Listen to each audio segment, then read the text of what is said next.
and I am a former educator in Spotsylvania County, and currently I'm a substitute teacher in Spotsylvania and an active supporter of public education in Spotsylvania. My most important job is being a mother to my children who attend middle and high school in Spotsylvania, and I'm here today for many reasons, but mostly to share my concerns with you for my son and daughter's education. At the meeting in August, you guys gave our county hope that someone would swoop down and save the day for all that's going wrong within our school board and how that is affecting our students, teachers, and staff. We wrote letters, we emailed letters, we sent you a lot of supporting data to let you know that Mark Taylor was the wrong choice for our superintendent. You all know full well about the issues that we've been dealing with in Spotsylvania this year. Our teachers are so fearful of losing their jobs when they exercise their First Amendment rights. I've built relationships with them to be their voice at our board meetings. I'm here today to let you know that in September you failed us. And I'm fully aware of how elections truly matter. And while my eyes were open, your decision brought more awareness to our parents throughout Spotsylvania. But what are we supposed to do until next November? Our children's education is at stake, and you just have to say it's a local issue and we can't get involved. But wait, this past weekend, thanks to the FOIA requests, we found out that some people in the Department of Education did help. This information shows conversations starting in May that indicate a desire by the chairman to hire a person with no educational background, John Russell. A senior advisor to Mrs. Ballo and Mrs. Schultz was instrumental in assisting in moving Mr. Taylor through the licensing process, including setting up meetings with Mrs. Ballo, telling Mr. Twigg how he should word things to not sound like they are trying to bypass any hiring requirements, that they all needed was a signed letter to get Mr. Taylor's name on the list for licensure. Just so wrong. And personally sending a letter to Mrs. Ballo and the director of licensure. These are also confirmed that this letter was personally placed in the pile of applicants for the license by the chief of staff, Dickie Shaner, on Mr. Russell's request. If you haven't seen Mr. Russell around much since this summer, that would be because he was hired by our school board in August in a 4-3 vote as our new manager of public relations. A job was created the same night he was hired that pays over $100,000 a year. Obviously, this is just a summary of what we have discovered here. All of this was happening right under your noses, and I'm hard-pressed to believe when you heard many voices in opposition to this hiring and the way you handled it, you weren't aware of some of what was happening here.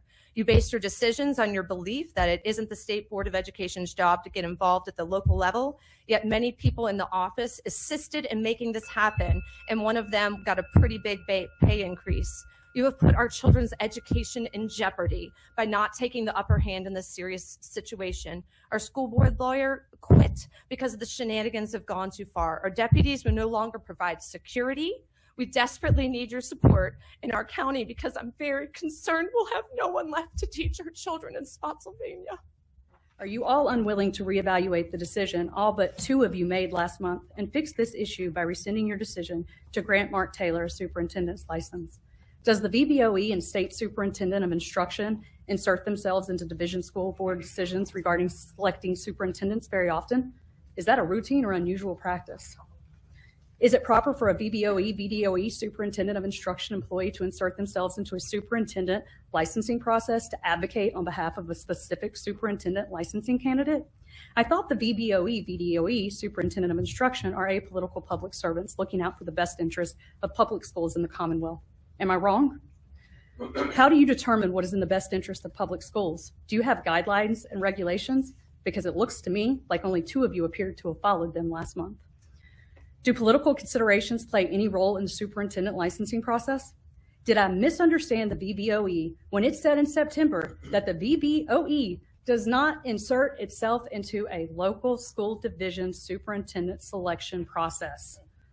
Did I not hear the VBOE say vetting social media posts is not a VBOE function, that it's left to local school boards? Why would the VBOE issue superintendent licenses without conducting its own social media vetting process? If protecting students and public education personnel from harm is one of the VBOE's top priorities, how can it do that in the 21st century without vetting social media posts? What does the VBOE do to ensure that superintendent candidates with serious moral and character defects are not issued superintendent licenses?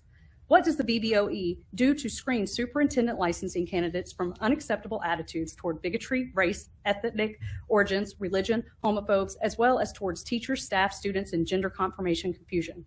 How does the VBOE determine whether a superintendent licensing candidate has unacceptable views toward violence in schools or elsewhere and would properly spend tax dollars? The VBOE seemed confused about the application of superintendent licensing option 4 of 8 VAC 20-23-630. The same holds true for 8 VAC 20-23750, reason 10 to deny superintendent licenses. Number 10 states, other good and just cause in the best interest of the public schools of the Commonwealth of Virginia. I did not find implementing regulations for either section. Please provide a few examples of what other good and just cause means then.